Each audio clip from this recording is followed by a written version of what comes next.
नमस्कार, मेरा नाम है आकांक्षा मिश्रा। संस्कृति आईएएस के प्लेसेस इन न्यूज़ के एपिसोड 15 में आपका स्वागत है। अगर आप दिल्ली में रहकर तैयारी कर रहे हैं या दिल्ली या उत्तराखंड के स्थान से हमसे जुड़े हैं, तो आपने बीते दिनों ज़रूर ही भूकंप के झटके महसूस किए होंगे। ये भूकंप हालांकि नेपाल में आया है, यानी इसका एपिसेंटर कहाँ है तो नेपाल में है, लेकिन इसकी अनुगूंज कहाँ तक सुनाई दी है तो उत्तरी भारत के इलाके में भी सुनाई दी है। आज हम बात किसकी करने वाले हैं तो आज हम बात करने वाले हैं नेपाल की। नेपाल के प्रमुख पर्वत श्रृंखलाओं की बात करेंगे। कौन सी नदियां हैं जो नेपाल से निकलती हैं या तिब्बत से निकलते हुए नेपाल से गुजरती हैं और भारत में आके उनका नाम परिवर्तित होकर वो गंगा में जाकर मिल जाती है, उन नदियों की बात विस्तार में करेंगे। साथ ही भारत और नेपाल के बीच में जो सीमा विवाद है उसकी भी बात क्या करेंगे, विस्तार में करेंगे। तो आइए बिना किसी देरी किए शुरू करते हैं, लेकिन उसके पहले आपके लिए एक छोटी सी सूचना है। देख लेते हैं सूचना क्या है। सूचना ये है कि संस्कृति आईएएस लेकर आ रहा है आपके लिए बीपीएससी का online foundation course. Foundation course का क्या मतलब हुआ कि इसमें प्री और मेंस दोनों की कक्षाएं शामिल होंगी। ये कोर्स कब से शुरू हो रहा है तो 15 अक्टूबर 2023 से ये बैच प्रारंभ हो रहा है और इसकी फीस पर दी जा रही है आपको 50% तक की भारी डिस्काउंट। अब ये कोर्स उपलब्ध होगा मात्र 25,000 रुपए में, जिसे आप ईएमआई के माध्यम से भी भुगतान कर सकते हैं। इस कोर्स की खास बात क्या है वो देख लेते हैं। 500 से अधिक घंटों की कक्षाएं होंगी। जिस दिन आप ये कोर्स लेते हैं उससे 1 साल तक ये कोर्स आपके लिए वैलिड रहेगा, जिसे आप असीमित बार देख सकते हैं। प्रतिदिन आपकी 2 कक्षाएं होंगी, नियमित क्लास टेस्ट होंगे और प्रत्येक सेगमेंट के नोट्स जो हैं वो आपको प्रोवाइड कर दिए जाएंगे। अधिक जानकारी के लिए आपको क्या करना है, संस्कृति आईएएस की वेबसाइट पर संपर्क करना है या दिए गए नंबर पर कॉल करना है। बढ़ते हैं आगे और बात कर लेते हैं आज की खबर की। खबर ये है कि नेपाल में, वेस्ट नेपाल में आपको भूकंप की घटना देखी गई थी। मतलब एपी सेंटर कहाँ है तो एपी सेंटर नेपाल में है, जिसके झटके कहाँ महसूस हुए थे तो उत्तराखंड और दिल्ली तक महसूस हुए थे, यानी उत्तरी भारत के कुछ क्षेत्र तक महसूस हुए थे। लगातार 4 भूकंप के झटके महसूस हुए थे, जिसमें से सबसे ज्यादा तीव्रता वाला जो भूकंप था वो 6.2 मैग्नीट्यूड का था। एक चीज यहाँ पे नोटिस की जानी चाहिए कि एपिसेंटर और फोकस में क्या डिफरेंस है। एपिसेंटर किसे कहा जाता है, पृथ्वी के धरातल के जिस बिंदु पर आपको झटके महसूस होते हैं वो होता है एपिसेंटर, लेकिन जहां से भूकंपी तरंगे उत्पन्न हुई है वो क्या होता है तो वो होता है फोकस। एपिसेंटर कहाँ था तो वेस्ट नेपाल था। ठीक है, इतनी ज्यादा तीव्रता का भूकंप क्यों महसूस हुआ, क्योंकि जो इनके फोकस थे वो 5 किलोमीटर और दूसरा 10 किलोमीटर ही दूर थे। जितना फोकस कम दूरी पर स्थित होगा उतना ही भूकंप के झटके ज्यादा महसूस होते हैं, भूकंप की तीव्रता ज्यादा महसूस होती है। ठीक है, तो भूकंप कहाँ आया है तो वेस्ट नेपाल में आए हैं, जिसके झटके कहाँ महसूस हुए हैं तो उत्तरी भारत के क्षेत्र में महसूस हुए हैं। आज हम किसकी बात करने वाले हैं तो बात करने वाले हैं नेपाल की। नेपाल की हम अवस्थिति की बात करें तो नेपाल से कौन सीमा साझा करते हुए नजर आएंगे। नेपाल ये है, उत्तर में देखें तो आपको तिब्बत का क्षेत्र दिखाई देगा, यानी चाइना सीमा साझा करते हुए दिखाई देगा। वहीं नीचे कौन है तो भारत इससे सीमा साझा करता हुआ नजर आता है। देखो, भारत के लिहाज से नेपाल जो है वो बहुत सालों से इनका बहुत अच्छा संबंध रहा है। कहा जाता है कि रोटी बेटी का संबंध भारत और नेपाल के बीच में रहा है। अब अगर नेपाल की अवस्थिति को आप देखते हैं तो ये भारत और चाइना के बीच में अवस्थित है। इसे बफर देश भी कहा जाता है, क्योंकि दोनों देशों के बीच में अवस्थित है तो चाइना और नेपाल के बीच अवस्थित है। अब आपको कमेंट बॉक्स में बताना है और ऐसा कौन सा देश है, 1-2 देशों के एग्जाम्पल आप दे सकते हैं कि कौन से ऐसे देश हैं जो बफर जोन में अवस्थित है। अगर हम इसकी सीमा की बात करें तो ये 2 देशों से सीमा साझा करता है। कौन कौन से देश हैं तो चाइना और भारत। भारत के किन किन राज्यों से सीमा साझा करता हुआ नजर आता है तो अगर हम पूर्व में बात करें तो आपको क्या दिखाई देगा, सिक्किम दिखाई देगा। वहीं दक्षिण पूर्व में बात करें तो ये पश्चिम बंगाल से सीमा साझा करता है। दक्षिण में बात करें तो बिहार और उत्तर प्रदेश से सीमा साझा करता हुआ नजर आता है। वहीं दक्षिण पश्चिम की बात करें तो भी आपको क्या दिखाई देगा, उत्तर प्रदेश दिखाई देगा। वहीं हम पश्चिम की बात करें तो उत्तराखंड से सीमा साझा करता हुआ नजर आएगा। तो कितने राज्यों से सीमा साझा करता है नेपाल? तो एक उत्तराखंड, ये एंटी क्लॉकवाइज डायरेक्शन में चल रहे हैं हम। दूसरा उत्तर प्रदेश, तीसरा बिहार, चौथा वेस्ट बंगाल और पांचवा कौन सा राज्य है? तो सिक्किम। दो देशों से सीमा साझा कर रहा है और भारत के 5 राज्यों से ये सीमा साझा करता हुआ नजर आता है। आगे बढ़े और बात करें किसकी, तो नेपाल की भौगोलिक अवस्थिति को हम 4 भागों में बांट कर देख सकते हैं। कैसे 4 भागों में बांट कर देख सकते हैं? देखिए, जो नीचे का आपको इलाका दिखाई देगा, सबसे दक्षिण में नेपाल के आपको दिखाई देगा तराई का इलाका, ठीक है। उससे ऊपर हम बात करें तो आपको दिखाई देगा क्या? तो वनीय क्षेत्र दिखाई देगा। सबसे नीचे क्या है? तो तराई क्षेत्र है, फिर वनीय क्षेत्र है, फिर उसके ऊपर आपको दिखाई देगा मध्य हिमालय का क्षेत्र या लेसर हिमालय का क्षेत्र, और उससे ऊपर बात करें तो क्या दिखाई देगा? आपको दिखाई देगा हाई माउंटेन यानी उत्तरी हिमालय के क्षेत्र आपको दिखाई देंगे। तो 4 हिस्से हैं इनके। कौन कौन से 4 हिस्से हैं? तो सबसे नीचे तराई है, फिर वनीय क्षेत्र है, फिर मध्य हिमालय है, पर फिर ऊपरी हिमालय आपको यहाँ पर दिखाई देगा। आगे बढ़ते और बात कर लेते हैं यहाँ पे कौन कौन सी पर्वत श्रृंखलाएं हैं। ये बहुत महत्वपूर्ण है क्योंकि 14 जो सबसे ऊंची पर्वत श्रृंखलाएं विश्व में मौजूद हैं, उसकी 8 जो चोटियां हैं वो कहाँ अवस्थित है? तो नेपाल में अवस्थित है। इसलिए इस लिहाज से नेपाल की पर्वत श्रृंखलाएं क्या होती है? एग्जाम के लिहाज से महत्वपूर्ण हो जाती है। कौन कौन सी पर्वत श्रृंखलाएं हैं? तो सबसे पहला आपको दिखाई देगा धौलागिरी। देख लीजिए, ये धौलाधार नहीं है। अब आप कमेंट बॉक्स में ये बताएंगे कि धौलाधार कहाँ पड़ता है, ठीक है। तो धौलागिरी सबसे पहले है, उसके बाद आपको क्या दिखाई देगा? अन्नपूर्णा दिखाई देगा, उसके बाद आपको क्या दिखाई देगा? मानसालू दिखाई देगा, और महत्वपूर्ण की बात करें तो हमको गौरी शंकर दिखाई देगा, उसके बाद एवरेस्ट दिखाई देगा, और उसके बाद क्या दिखाई देगा? मकालू। अगर एवरेस्ट की बात करें तो ये विश्व की सबसे ऊंची चोटी है और नेपाल की भी जाहिर तौर पर ये सबसे ऊंची चोटी है। अगर हम किसकी बात करें, हम वेस्ट से ईस्ट के डायरेक्शन में बात करें तो सबसे पहले धौलागिरी, फिर आपको मिलेगा अन्नपूर्णा, फिर मानसालू, फिर गौरी शंकर, फिर एवरेस्ट, और फिर मकालू रेंजेस आपको दिखाई देंगे। सिक्किम और नेपाल के सीमा पर आपको एक और चोटी दिखाई देगी। वो कौन सी चोटी है? तो कंचनजंगा है। ये भी विश्व की तीसरी सबसे ऊंची चोटी है, जो आपको कहाँ दिखाई देगी? तो नेपाल के क्षेत्र में दिखाई देगी। ये नेपाल में भी पड़ता है और इसका विस्तार सिक्किम में भी है, ठीक है। अगर हम प्रमुख चोटियों की बात करें, जैसा कि मैंने बताया कि 14 चोटियों में से 8 जो ऊंची चोटी है, सबसे ऊंची चोटी है, वो कहाँ पर है? तो नेपाल में है। कौन कौन सी वो चोटी है? सबसे पहले आ जाता है Mount Everest, Mount Kanchenjunga, Lhotse, Makalu, चोओ, धौलागिरी, मानसालू और अन्नपूर्णा। ये 5 जो चोटियां हैं, 8 प्रमुख चोटियां हैं, वो कहाँ पड़ती है? तो नेपाल में पड़ती है। इसलिए भी नेपाल जो है वो परीक्षा के लिहाज से क्या हो जाता है? महत्वपूर्ण हो जाता है। आगे बढ़ते और बात कर लेते हैं नदियों की।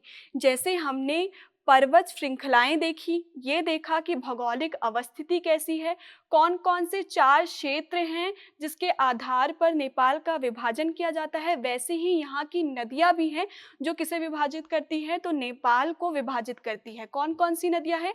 एक काली नदी है जो आपको दिखाई देगी भारत और नेपाल की सीमा पर। इसी पर विवाद भी है जिसके बारे में हम आगे बात करेंगे। वहीं आपको आगे दिखाई देगी कौन सी रिवर? तो कर्नाली रिवर दिखाई देगी, फिर आपको नारायणी रिवर दिखाई देगी, और उसके बाद आपको कोसी नदी दिखाई देगी। अगर हम पश्चिम से पूर्व की तरफ चले तो आपको कौन कौन सी नदियां दिखाई देगी? तो सबसे पहले आपको काली रिवर दिखाई देगी, उसके बाद कौन सी रिवर दिखाई देगी? तो कर्नाली रिवर दिखाई देगी, उसके बाद नारायणी रिवर दिखाई देगी, और उसके बाद कोसी रिवर दिखाई देगी। तो ये कौन सा सीक्वेंस है? ये वेस्ट से ईस्ट का डायरेक्शन है, ठीक है। अगर हम एक एक नदी को विस्तार से देख लेते हैं तो देख लेते हैं, गूगल मैप में इसको अच्छे से देख लेते हैं। तो यहाँ पर मैंने बात की सबसे पहले किसकी? काली रिवर की बात चल रही थी। काली रिवर जो है वो, देखिए, काली जो नदी है वो कहाँ से एंटर करती है? तो आपको यहाँ पे उत्तर प्रदेश का पिलभित दिखाई देगा। तो ये दोनों के बीच में बाउंड्री तो बनाती है। सबसे पहले ये भारत और नेपाल के बीच बाउंड्री तो बनाती है, उसके बाद पिलभित के पास से ये कहाँ अंदर आती है, तो भारत में एंटर करती है। पिलभित कहाँ है, तो उत्तर प्रदेश में है। तो उत्तर प्रदेश के पिलभित से क्या करती है, तो भारत में एंटर करती है। और आगे चल के इसका नाम क्या हो जाता है, जब ये भारत में प्रवेश करती है तो कौन सी रिवर है ये रिवर है काली रिवर, जिसे महाकाली रिवर भी कहा जाता है। जब ये ओरिजिनेट होती है तब इसका नाम क्या है, महाकाली भी इसे कहा जाता है। कहाँ से ओरिजिनेट करती है, तो इसके लिए विवाद है, जिसकी बात हम आगे आराम से करेंगे। ये जब ओरिजिनेट करती है तो इसका नाम महाकाली था। फिर ये जब भारत में एंटर करती है, कहाँ से एंटर करती है, तो पीलीभीत से एंटर करती है और इसका नाम बदलकर क्या हो जाता है, काली से शारदा हो जाता है। शारदा नदी आगे बढ़ते हुए किससे मिलती है, तो घाघरा नदी से मिल जाती है। घाघरा नदी से कहाँ मिलती है, तो ये बहराइच आपको यहाँ पे दिखाई देगा। बहराइच के क्षेत्र के पास आपको यहाँ पे ये किससे मिल जाती है, तो घाघरा नदी से मिलते हुए दिखाई देती है। वहीं एक और नदी है जिसकी बात हम कर रहे थे, कारनाली नदी। ये कारनाली नदी है। कारनाली नदी भी कहाँ मिलती है, तो बहराइच के पास ही किससे मिल जाती है, तो घाघरा नदी से मिल जाती है। और आगे अगर हम देखें तो ये कब गंगा में जाके मिलती है या कहाँ गंगा में जाकर मिलती है, तो ये भी डायरेक्शन आप देख लीजिए। जब ये दो नदियां आपस में मिल जाती है तो जूम करके देख लेते हैं कि ये कहाँ जाकर गंगा से मिलती है। तो देख लेते हैं इसका लोकेशन क्या है। देखिए, ये दो नदियां मिली थी कहाँ पे, बहराइच के पास मिली थी। कौन सी नदी थी, एक काली नदी थी और दूसरा कारनाली नदी थी। काली नदी जो आकर कहाँ पर भारत में शारदा नदी हो गई थी, कहाँ मिल रही थी, बहराइच में मिल रही थी। और आगे चल के ये घाघरा बन गई थी। और घाघरा कहाँ गंगा से मिल रही है, तो छपरा और यहाँ पे आपको बलिया स्थान भी नजर आएगा, वहां पर ये किससे मिल जाती है, तो गंगा से मिल जाती है। अगर बात करें हम तीसरी नदी की, तीसरी नदी कौन सी है, तो तीसरी नदी है नारायणी नदी। जो नारायणी नदी है वही भारत में आके कौन सी नदी हो जाती है, तो गंडकी नदी हो जाती है। और गंडकी नदी पटना के पास आकर किससे मिलती है, तो गंगा से मिल जाती है। वहीं आगे बढ़े और देखें, यहाँ पर आपको दिखाई देगी कोसी नदी। कोसी नदी कहाँ मिलती है, तो कोसी नदी जूम करके देख लेते हैं। कोसी नदी कहाँ गंगा से मिल रही है, तो कोसी नदी मिल रही है गंगा से, यहाँ पे आपको दिखाई दे देगा। ये है कोसी नदी। ये बहते हुए कहाँ पर मिल रही है, तो कटिहार जिला आपको मिल जाएगा। ये किससे मिल जाती है, तो गंगा से मिल जाती है। तो हमने किसकी किसकी बात की, हमने काली की बात की। उसके बाद किसकी बात की, तो कारनाली की बात की। काली जो है उसे क्या कहा जाता है, जब भारत में प्रवेश कर जाती है तो उसे क्या कहा जाता है, तो शारदा कहा जाता है। कारनाली नदी भी कहाँ मिलती है, तो घाघरा नदी में मिल जाती है। और घाघरा नदी छपरा के पास किससे मिल जाती है, गंगा नदी में मिल जाती है। वहीं आगे बढ़े तो हमने बात की नारायणी नदी की। नारायणी नदी को गंडकी नदी या गंडक नदी कहा जाता है। वो आगे पटना के पास किससे मिल जाती है, तो गंगा जी से मिल जाती है। उसके बाद हमने किसकी बात की, तो हमने बात की कोशी की। कोशी कटिहार जिले में क्या हो जाती है, तो गंगा से मिल जाती है। तो इतनी बातें हमने की। नारायणी नदी जो थी, याद रखिएगा, उसे क्या कहा जाता है, तो गंडकी नदी कहा जाता है। जबकि काली नदी को क्या कहा जाता है भारत में, शारदा नदी के नाम से जाना जाता है। तो इतनी बातें हमने नदियों के बारे में कर ली हैं। देखिए, कर ली हमने, काली बात की, फिर कारनाली बात की, फिर हमने बात की किसकी, नारायणी की बात की, फिर कोसी नदी की बात हमने यहाँ पर की है। ठीक है, आगे बढ़ते हैं और बात कर लेते हैं किसकी, बात कर लेते हैं भारत और नेपाल के बीच में विवादित क्षेत्र की। देखिए, नेपाल और भारत के बीच में संबंध पहले से ही बहुत बेहतर रहे। नेपाल जो है वो भारत का पड़ोसी होने के साथ साथ मित्र राष्ट्र भी है। और ऐसा माना जाता है कि दोनों के बीच में कैसा संबंध है, तो रोटी बेटी का संबंध है, ऐसा माना जाता है। लेकिन इन दोनों के बीच में बहुत छोटे से क्षेत्र को लेकर विवाद है। विवाद कैसे उपजा है, तो विवाद ऐसे उपजा है कि जब यहाँ पर सीमा का निर्धारण किया गया था, यानी नेपाल और भारत के बीच में सीमा का निर्धारण किया गया था, वो निर्धारण किया गया है काली नदी के बहाव के आधार पर। जब 1814 से लेकर 1816 के बीच में नेपाल आंग्ल नेपाल युद्ध हुआ था, उस समय 1816 में हुई थी सुगौली की संधि, और सुगौली की संधि में ही ये निर्धारित किया गया था कि जो नेपाल के पश्चिम में जो काली नदी बह रही है उसी के आधार पर किसकी सीमा निर्धारित होगी, भारत और नेपाल के बीच में सीमा का निर्धारण किया जाएगा। अब जो काली नदी है उसके उद्गम को लेकर बहुत सारा विवाद है कि इसका उद्गम कहाँ से हो रहा है, और भारत जो है वो किसी अन्य स्थान से उद्गम मानता है, जबकि नेपाल जो है वो किसी और स्थान से मुख्य धारा का उद्गम मानते हुए इस क्षेत्र को क्या बताता है, अपना बताता। तो देख लेते हैं कि कौन सा देश किस क्षेत्र को अपना सीमा बता रहा है। देखिए, काली जो नदी है उसका उद्गम जो है वो 3 धाराओं के माध्यम से होता है। एक धारा आपको यहाँ पे देखने को मिलेगी जो कहाँ से शुरू होती है, काला पानी से शुरू होती है। काला पानी को लेकर भी विवाद रहा था क्योंकि भारत जो है काला पानी को पिथौरागढ़ डिस्ट्रिक्ट जो कहाँ पड़ता है, उत्तराखंड में पड़ता है, उसका हिस्सा मानता है। जबकि अगर हम नेपाल की बात करें तो ये धारचूला डिस्ट्रिक्ट जो है वो उसका हिस्सा मानता है। मतलब भारत किसका हिस्सा मान रहा है, उत्तराखंड के पिथौरागढ़ डिस्ट्रिक्ट का हिस्सा मान रहा है। जबकि नेपाल ये कहता है कि काला पानी कहाँ अवस्थित है, तो धारचूला डिस्ट्रिक्ट में अवस्थित है। काला पानी को लेकर भी विवाद था। अब इसका उद्गम को लेकर विवाद हो रहा है कि काली नदी का उद्गम कहाँ से हो रहा है। तो काली नदी का उद्गम जो हो रहा है वो 3 धाराओं से हो रहा है। एक जो लिपू लेक से भी हो रहा है, काला पानी से भी हो रहा है, और आपको यहाँ पे लिम्पियाधुरा मिल जाएगा, वहां से भी एक जो है स्ट्रीम आकर किससे मिलती है, तो काली नदी से मिलती है। अब नेपाल क्या कह रहा है कि जो काली नदी की शुरुआत हो रही है वो लिम्पियाधुरा पास से हो रही है, और ये जो क्षेत्र है उस आधार पे वो किसका हो जाता है, तो ये नेपाल का हो जाता है। वहीं भारत की बात करें तो भारत ये कहती है कि सुगौली संधि के आधार पर काला पानी से इसका उद्गम हुआ है, और काला पानी से इसका उद्गम हुआ है तो ये पूरा क्षेत्र भारत का है, यानी अखंड भारत का हिस्सा है, ऐसा मानती है। कुछ समय पहले जब भारत ने यहाँ पर एक लिपुलेख पास बनाया, लिपुलेख पास क्यों बनाया, एक ऐसा सड़क मार्ग बनाया ताकि कहाँ पहुंच सके, तो मानसरोवर की यात्रा तय की जा सके, आसानी से तय की जा सके, इसलिए क्या बनाया, तो लिपुलेख पास बनाया था। लिपुलेख अगर हम पास को देखें तो देखिए, जब हमको मानसरोवर की यात्रा करनी होती है तो हमको सिक्किम से होते हुए, सिक्किम के जो नाथुला पास से होते हुए कहाँ पहुंचते हैं, हम मानसरोवर पहुंचते हैं। जब यहाँ लिपुलेख दर्रा बना तो यहाँ से पहुंच बहुत आसान हो गई, तो इसलिए भारत ने ये पक्ष दिया कि लिपुलेख दर्रा हम क्यों बना रहे हैं, ताकि हम मानसरोवर तक अपनी पहुंच आसानी से स्थापित कर सके। वहीं नेपाल इस बात पर गुस्सा हो गया था, क्रोधित हो गया था, और उसने कहा था कि उसने एक नया मैप जारी कर दिया था, और उसके आधार पर उसने ये पूरा क्षेत्र जिसकी अभी हमने बात की, लिम्पियाधुरे के पूरे क्षेत्र को क्या बता दिया था, अपना बता दिया था। तो ये विवाद चलता रहता है। कौन कौन से क्षेत्र को लेकर विवाद चलता रहता है, काला पानी, लिपुलेख और लिम्पियाधुरा को लेकर भारत और नेपाल के बीच में क्या रहता है, विवाद की स्थिति बनी रहती है। देख लीजिए, यही वाला रीजन है, और वो कौन कौन से 3 जगह है, तो लिम्पियाधुरा है, काला पानी है और लिपुलेख है, और यहाँ पर है लिपुलेख पास, जिसके लिए क्या हुआ था, विवाद देखने को मिला था। ये 2019 की बात है जब नेपाल ने नया मैप रिलीज कर दिया था और ये क्षेत्र को क्या कर दिया था, अपना बता दिया था, जबकि भारत ये मानता है कि ये क्षेत्र क्या किसका है, तो भारत का है। तो इतनी बातें यहाँ पर है।